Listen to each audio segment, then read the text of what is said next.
Required po ba o Mm. puwede bang optional ang child support?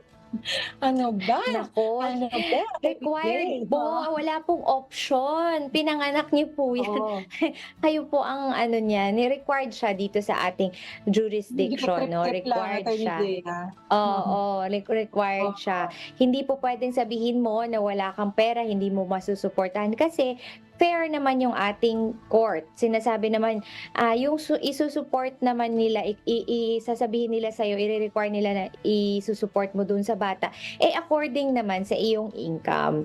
Pero mhm, yun nga, oo, required. Idi-discuss yan kung saan yung sources of income mo, pero kailangan mo pa ring mm. suportahan, 'di ba, Attorney M? Yes, so Mm. in short, kung walang trabaho, kailangan pong maghanap ng trabaho kapagka ikaw ay may anak. Kasi Mm. obligasyon po yan, nakalagay po yan sa ating family code, obligasyon po ng magulang na suportahan ang kanilang mga anak sa financial na aspeto. Kasi syempre, kailangan ng bata ng financial support para siya ay makapag-aral, makakain, sa lahat ng kanyang basic needs, no?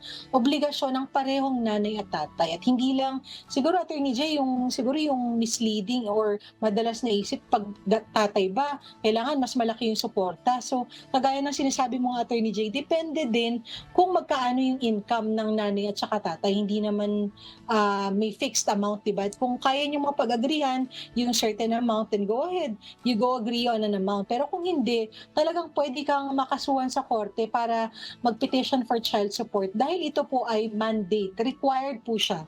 Hindi siya option mo lang kung gusto mo or kung ikaw ay may trabaho or wala. So, dapat talaga Oo. masuportahan, oo. So, the court Oo, will then tsaka decide puwede, kung nasa ano natin 'yan ha, Attorney M, sa ating mm, VAUSI Section 5 'yan.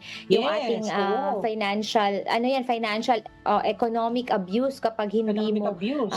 hindi ka provide ng financial support, ayan.